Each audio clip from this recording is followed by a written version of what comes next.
What is up, everybody, and welcome back to the Bat in the Hat podcast, where we dive deep into all things nerd. My name, of course, is Virgil Hawkins, and on this episode of the show, we are going to be talking about some awesome shit, mainly DC Future State, something that I am insanely excited about, and that is going to be the chunk of this week's episode. But before we get into that, we got a whole bunch of other news that I want to go over, I don't know if I said this on the last episode. I know I made that joke a couple episodes back, being like, where's Matt? Why has Matt not been here?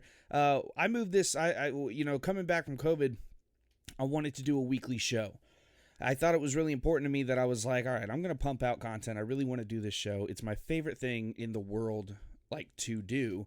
And I wanted to do it weekly, and I wanted to stick to that weekly schedule. Matt, unfortunately, has a very difficult job, so he is definitely still part of the show. He's going to be back. You guys can calm the fuck down, but his schedule doesn't allow it all the time, especially when I'm doing it weekly. So he will be back. I think he's going to be back in about 2 weeks, and then he should be on for a good while.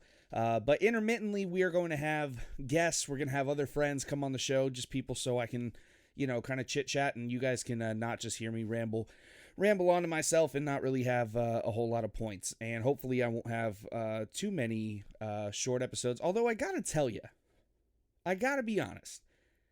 When I do the short at last week, it was 30 minutes. I think the episode legitimately was 30 minutes long.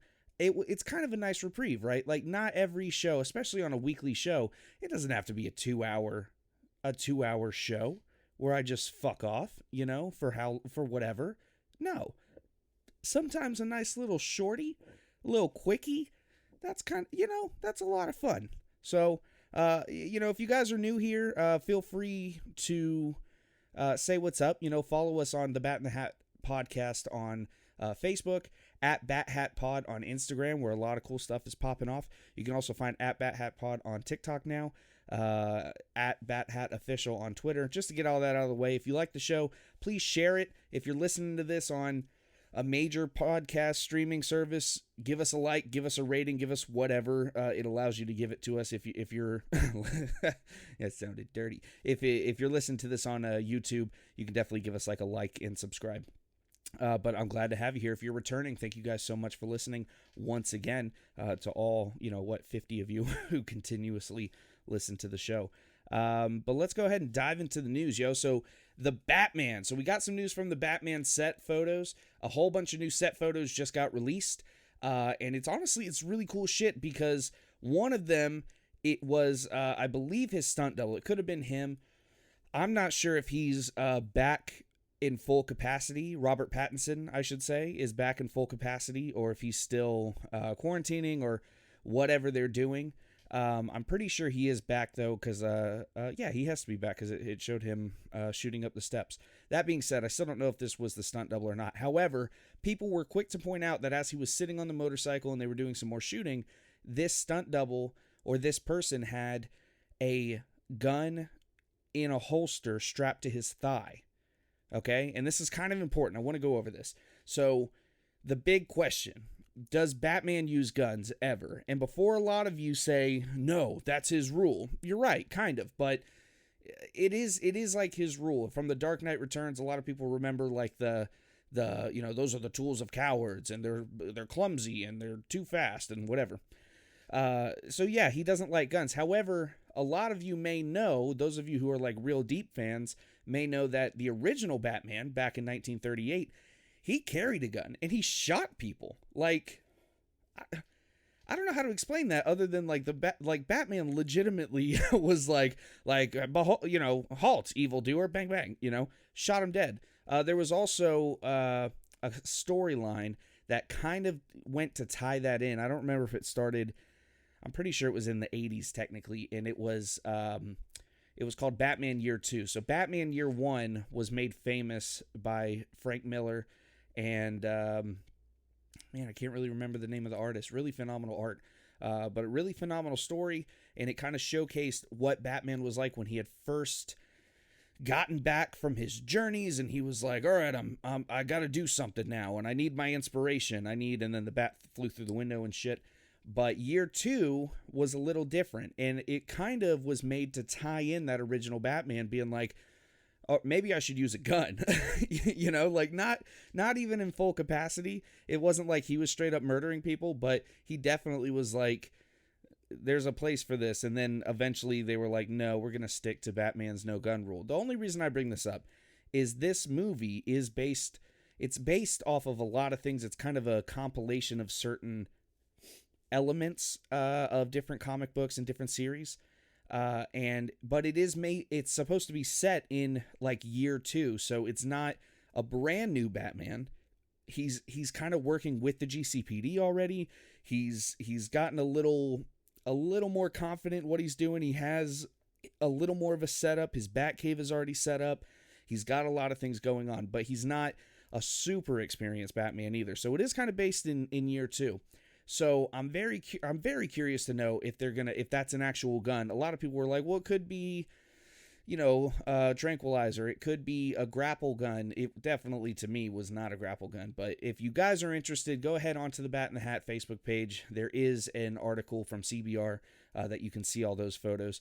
I just want to know what you guys think. Let me know if you guys think that there's going to be a gun toting Batman in this movie, because I'd be very interested. I remember people got really upset when there was that I guess it was Batman v Superman. It showed Batman on that tower with the rifle.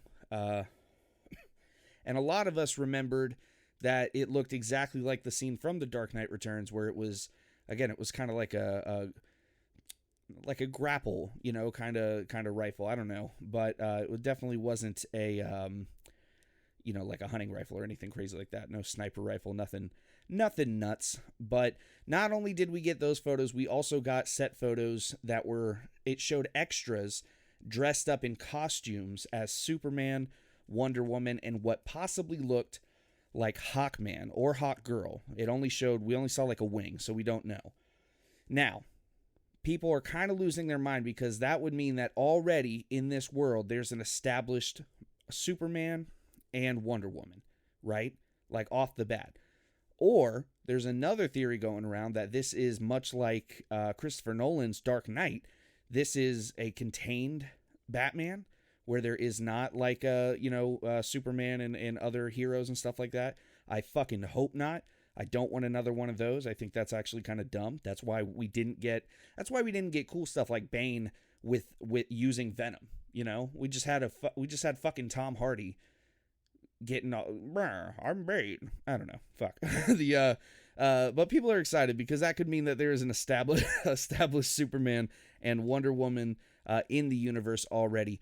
So I guess what the set photos looked like, it was kind of like people at a costume party or something like that. Like they were dressed up, or maybe it kind of reminds you of like people who stand around in Times Square in New York, dressed as people, and they just get paid. They just like live off tips of tourists being like, you're dressed up in a costume. I just want to segue real quick. Have you ever seen these like Times Square people? I've never been in New York. I'm not going to talk shit like New York is my town, but I love watching videos of like Times Square performers, and they're really bad. It's not like half of them don't put any effort in. They're really shitty costumes. They're really shitty. They don't look anything like the person, but it's like these people who were just like, oh, I can make a living just by hanging around Times Square for, all day, and people will give me money. And it's kind of just a weird phenomenon, because there's a lot of tourists and a lot of people, and they're like, only in New York, haha, look at me, I'm the fucking Joker, and they're dressed like Bobo the Clown or some shit. I don't know. It's pretty weird. I'm really excited about the Batman. I couldn't be more excited. I love the trailer. I love everything I see. I still think Robert Pattinson's going to be one of the best Batman that we've ever gotten in ever. I'm really excited. Not only that, I'm super excited about, we got confirmation from WB that Static Shock, there's a Static fucking Shock movie being made, or like in development. I'm sure it's in the early stages, but Michael B. Jordan, is not playing Virgil. At least I don't think. He hasn't said so. He is producing it. And I think they're going to go with a younger person. I think they're going to go, a lot of people were saying Caleb, whatever his name is from Stranger Things. A lot of people were saying that they want him. I wouldn't want them to go with like an older person. Like some people were throwing out Donald Glover because I think people really just want to see Donald Glover as a superhero. But again, I think he's a little old now for that role. I wouldn't mind seeing a young kid, but somebody, but like 17 to 19, maybe, 16. I don't know. I just think that'd be a good age range. Definitely don't want like a kid, but I'm pretty sure that Caleb kid from Stranger Things is like really right in that age range now. So he would actually be perfect. Lego Star Wars. Excuse me. There is a Lego Star Wars holiday special that was announced, and they announced it by dropping a new poster. Again, links to all this stuff is on the Bat in the Hat Facebook page. And I'm pumped, man. I remember watching, and this was purely by luck. I remember watching the Star Wars special when I was a kid, in the 90s or 2000s, probably right in the early 2000s, watching it. And my grandma, I don't even know how to explain this. My grandma so obviously that Star Wars special came out in like the 70s or the very early 80s. And it was only, I think, premiered once, and then it was like never seen again. My grandma tapes everything, and apparently she's been doing this for decades and decades. And she had all the Star Wars movies like pirated, like she pirated movies. It was insane. She had all of the Star Wars movies, all of the Harry Potter, all the everything, but she also taped the Christmas special. And then she spent like weeks transferring all her VHSs over to DVDs and burning them on DVDs.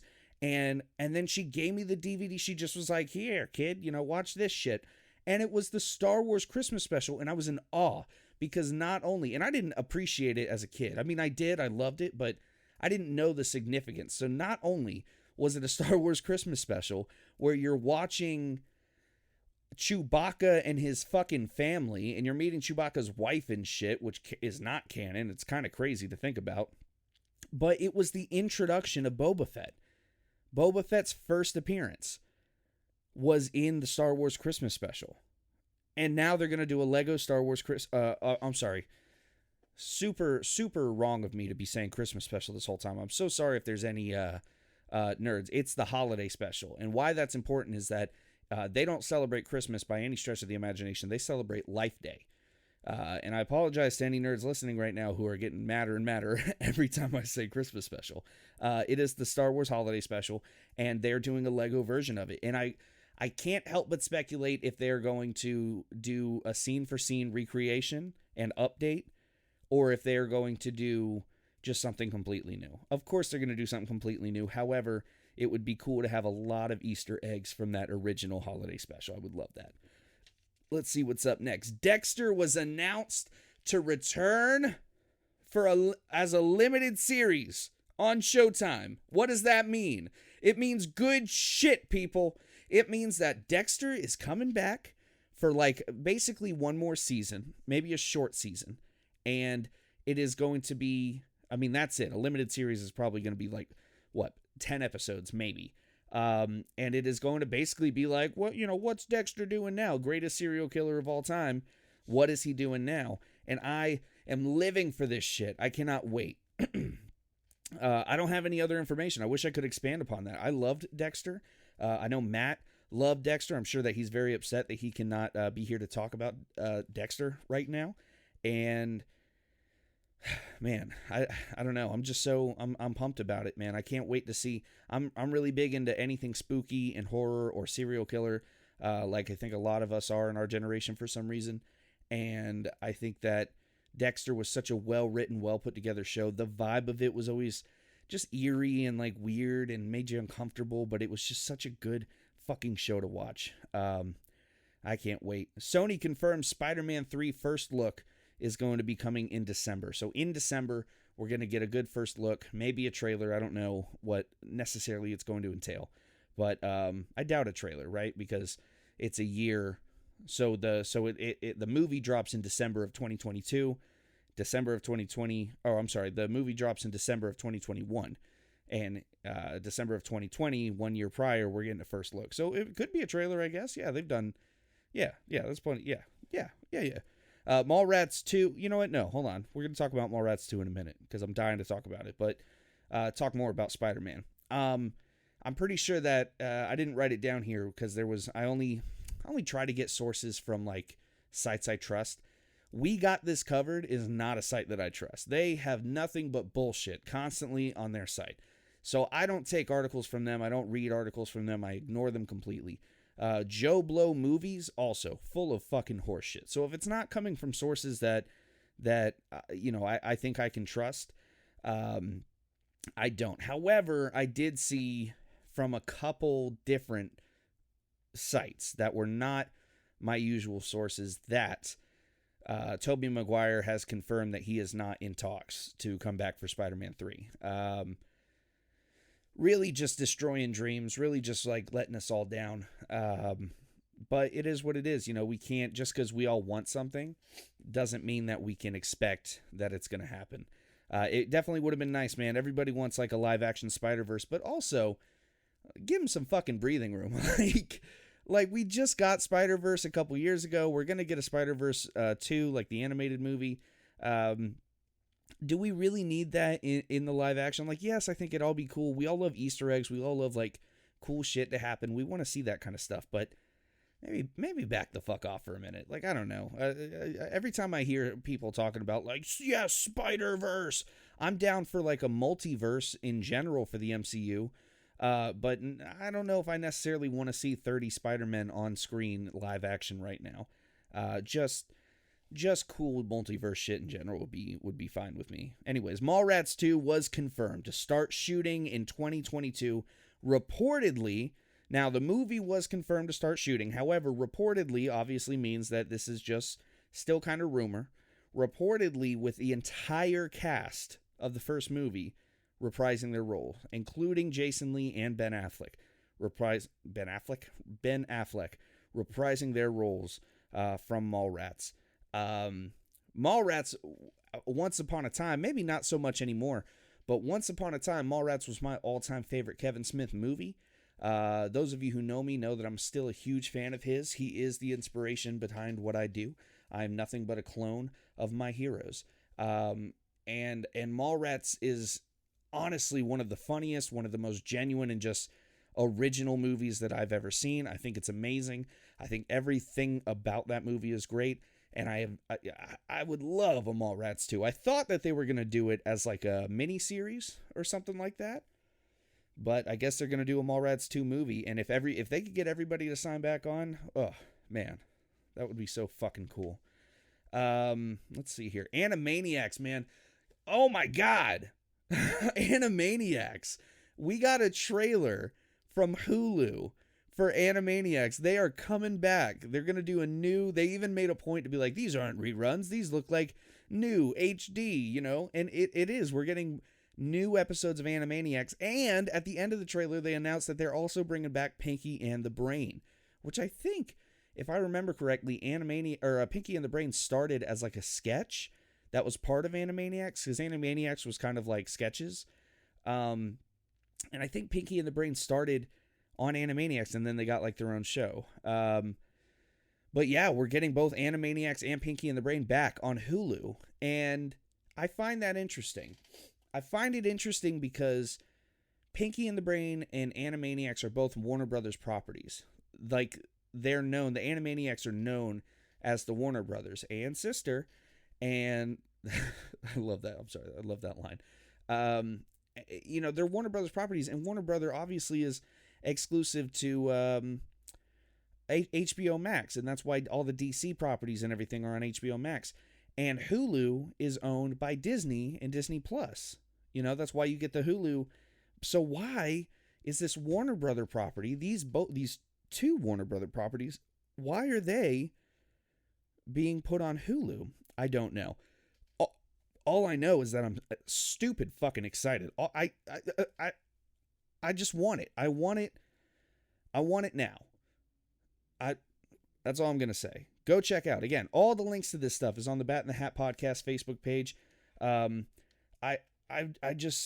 was one of my favorite shows from my childhood. I know a lot of people in my generation all have the same kind of fondness for the Animaniacs, and that'd be fucking dope.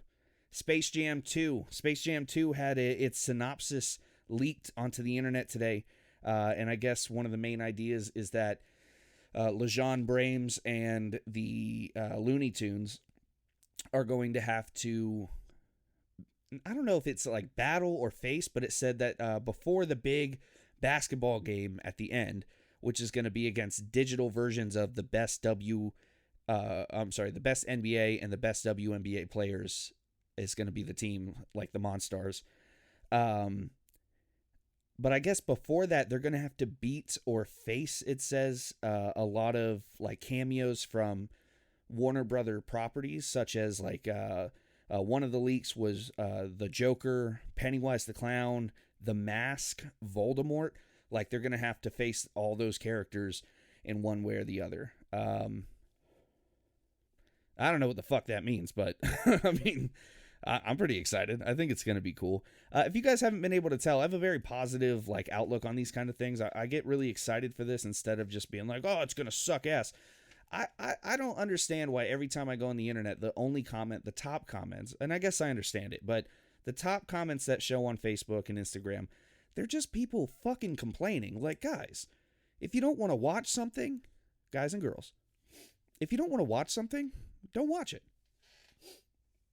You know what I'm saying? Like, you don't have to watch it. You don't have to subscribe. You don't have to be a part of this page. You don't have to pay money for it. You don't have to comment. You don't have to, like, why are you sitting on something you hate commenting and being like, this is something that displeases, like, fuck off. Like, I don't know. I get excited for things. I think that everything that we talk about, everything has the potential to be awesome until it's bad. Once it's bad, I'll say I think it's bad. But until then, like, I don't know. Maybe you guys can help me understand that. Let me know on the Facebook page. Why do you think that that negativity gets so much more attention than positivity? Why do you think the top comments are all, and I get that it's mostly somebody says something really fucking stupid and ignorant and angry, and then like 900 people have to fight them, you know? So I get that's why they become top comments, because they have the most engagement. But I just think it's sad, man. I mean, honestly. Like, we're about to start talking about Future State, like right now, and I'm so excited about it. But I know how many people instantly, because I work at a comic book shop, I know how many people are already like, oh God, this is going to be so awful. The fucking Static Shock, that's the best news ever. And the first comment I saw was somebody like, no, anything but Static. Why would they waste money on such a stupid character? Fuck you. That Static Shock is directly tied to my upbringing. Like, go fuck yourself, you 40-year-old virgin. Like, I don't know. Maybe that's just me. Maybe I get too worked up about these things, but I just think it's more fun to get excited about things than to get all pissy about them. And speaking of excited, again, let's talk about DC Future State. I couldn't be more pumped. So what DC Future State is, it's going to be starting in, I can't remember if it's January or February of 2021. But basically what it is it's going to be after the death metal event, which is going on now. And it's going to be 2 months long. Okay? There's a total of 25 titles. So it's not an event where it's like, it's not an event like the War of the Realms that Marvel did. Like, this is replacing all of the titles, okay? And it's an anthology series, so you do not have to get any book you don't want. Obviously, what I mean by that is that it's not imperative to a larger story for you to read every single book, which is something Marvel is guilty of, and they'll make, like, if you don't buy every one of the 45, different crossovers and tie-ins and shit, then you're missing out on the story.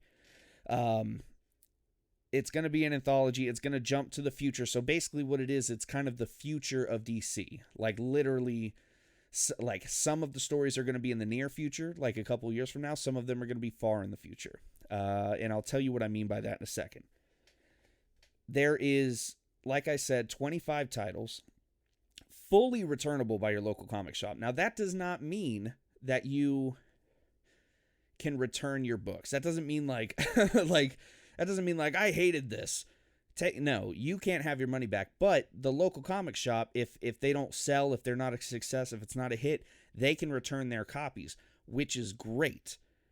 And the reason it's great is because obviously we want to save local comic shops, and if they over order and they're stuck with all those books, it's very hard, man. When people have like a pull list and then they just abandon their pull, they don't tell the comic shop, hey, stop ordering books from me. They just abandon. They let them pile up. They don't pay for their pull for months. That really can damage a comic shop. That kind of stuff adds up, you know. It really puts a strain on them, and then it's very hard to sell a comic book after the week that it premieres. So what DC's done and said, hey, we're doing something. This is a very radical story idea, and if it's not a success, you can return all, whatever books don't sell, you can return them to DC. So I think, or UCS, who is the distributor for them. I think that's great. So like I said, there's 25 titles, and I'm not going to read every single one right now. I may go over at the end and read every single one, but I'm not going to do it right this second. But I am going to go over some main ones, mainly being The Next Batman and Dark Detective. So The Next Batman is literally just that. It's The Next Batman. So the idea is that Bruce Wayne is believed to be dead. Batman is believed to have died. So somebody is taking his mantle, and they are being very hush-hush on who it is. Heavy speculation that it is going to be Luke Fox, the son of Lucius Fox, who is also known as Batwing, part of the Bat family. And again, that's just speculation. I think it's going to be cool. A lot of people, like I said, are already up in arms because they don't want a person of color being Batman. I think it's going to be fine. I think it's going to be... I'm kind of conflicted because, of course, like I would love to see a person of color as Batman. However, I don't really like Luke Fox as a character. I think that he's been very poorly written.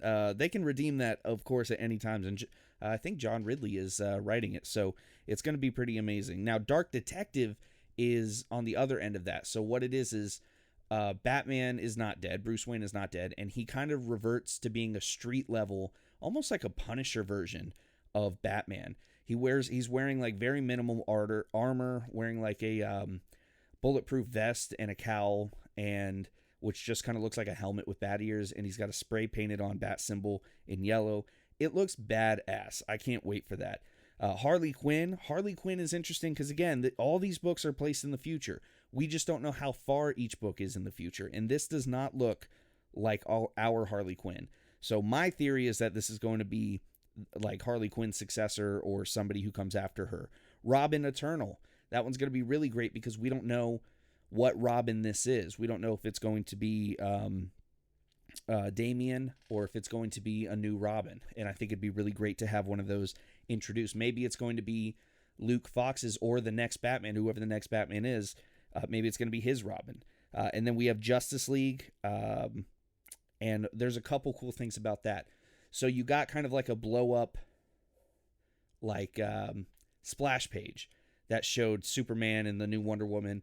And I'm pretty sure the new Wonder Woman is a woman of color. And it clearly, to me, just on costume design, looks like John Kent's Superman. So it's not Clark. It is who I'm thinking is his son, but also hidden in the fucking back, like between a couple people. And go look on the Bat in the Hat Facebook page and see it for yourself.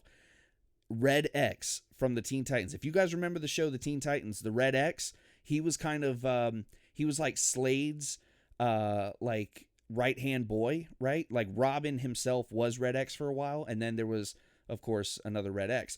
And everybody believed that that was Jason Todd, and that was kind of like a substitute for the Red Hood. This book is going to write Red X into canon. And he looks just like from the show. He's got the white kind of skull mask with the red X slashed into the forehead. Oh, I'm so excited. Very cool. But other notable books are going to be obviously like Batman, Superman, Superman of Metropolis, Superman Worlds of War, Superman versus Imperious Lex. Again, all of these are individual titles, but I probably should mention that most of these are only like 2 issues. You know, again, it's a 2-month event. A lot of these are only going to be 2 issues. There's a couple oversized that have multiple stories in them, and they're like 5 issues or 4 issues. But most of these are only going to be 2 issues, some of them 3. Teen Titans, The Flash. A lot of these are going to be really awesome. I can't wait. So I really want to know, what do you guys think of the DC future state? Are you excited to see them try something radical? Are you excited to see them try something new? A lot of you are also going to ask, if this is in the future, where does Batman Beyond lay, right? Or lie? Because Batman Beyond is canon now in the comics. They have a Batman Beyond comic. It's part of the Rebirth line, right? And it's supposed to stay kind of hand in hand with whatever happens in the current comics, like reverberates through to that. It's hard to write a book like based in the future while other things are still going on and they're writing new storylines. But I don't know what's going to happen with Batman Beyond. I don't know how that's going to be tied in. I'm guessing that this is going to be obviously placed between, the modern era and when Batman Beyond would take place, because I'm guessing there's a good couple decades between those two books. But other than that, I'm really excited. I can't wait to get to reading. I hope you guys are also excited. And please let me know on the post for this podcast episode what you guys think of it. Feel free to comment, and again, please follow us and all that kind of good stuff. And real quick before I end the episode, again, this one is a shorty since I'm by myself, but real quick before I end the episode, I'm gonna go ahead and tell you what books to look out for this week. So if you are listening to this episode right now, that means it is on or after Wednesday, November 21st. And that is the day that this episode drops. It's also the day that all these books come out. So these books are, as always, in stores right now. Call your local comic shop to try to secure a copy if you can. What you want to look out this week for Batman 101. It's, I think, the first issue back. First issue back after the Joker War ended. I know Grifter is coming into it again, and he hasn't been kind of in mainstream DC since, like, the New 52, I guess. And we're kind of going to see where Batman's going to be headed after the Joker War is now ended. Nightwing 75, with the Joker War ending, Nightwing is back in full capacity. Dick Grayson has his memories back, and he is back in Bloodhaven, ready to kick ass and decide if he really wants to be Nightwing again, because, again, he's still a little messed up. Some things happen, and it's tough getting shot in the head. Daredevil number 23. I don't think anything like super spectacular is happening with Daredevil. I just love shouting it out. Chip Zdarsky writes Daredevil right now, and it is a fucking phenomenal book. Phenomenal book? Phenomenal book. It's one of my favorites every other week when it comes out, and I just think it's a really, really great read. Death Metal Robin King, number 1. It's a one-shot for the Death Metal event. Robin King is awesome. It's one of the dark... Robin King is one of the dark multiverse versions of Bruce Wayne, who just straight up murders, like Alfred murders, I don't know, everybody else near him, and instead of becoming Batman, like he becomes, because I guess he was like a kid. We don't really know all that much about him, but like he was a kid, and he just starts murdering people, and he's like, haha, I'm Robin now. Something is Killing the Children, number 11 is coming out.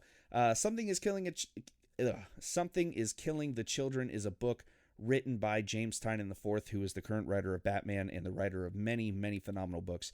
And it's really neat because he is a great writer, and I think that he took the idea of children being murdered by these invisible monsters in a small town, and he made it fun, and it's something I look forward to every month. White Knight presents Harley Quinn, number 1. Sean Gordon Murphy wrote Batman White Knight and Batman White Knight. You know what? I don't remember what the second book was called. White Knight something. It was awesome. Both of the books were fantastic, and I can't believe I'm blanking on it. But it's a Batman set in its own world, so it's completely untied to any previous version of Batman. Batman quickly in this story, he's been Batman for a long time. He's been unhinged, and by the end of it, spoiler alert, he reveals his identity to everyone. And one of the characters you really fall in love with in Batman White Knight and Batman, is it Curse of the White Knight? I think that's it. Batman Curse of the White Knight. You fall in love with Harley Quinn, and you actually realize there's 2 Harley Quinns, but you fall in love with the real Harley Quinn, and they gave her her own book because, as I've mentioned, I'm pretty sure in previous episodes, the Sean Gordon Murphy verse of comics is getting its own like branch where they're going to do other artists and other writers staying within that world and writing spin-offs and stuff, and I think it's going to be really cool. But call your local comic book shops, people. Make sure you get whatever issues of these you want held for you or paid for or whatnot, and read them today as soon as you can. They are really, really dope as fuck, and I have pretty much nothing else for you. Again, quick episode, 35 minutes. Thank you guys so much for listening. It's fun every single week I get to do this. Hope you guys like the content that's being put on the Facebook and the social medias and all that good stuff. And again, give us a like, follow, rating. I'm going to keep fucking saying it till you do it. Love you guys.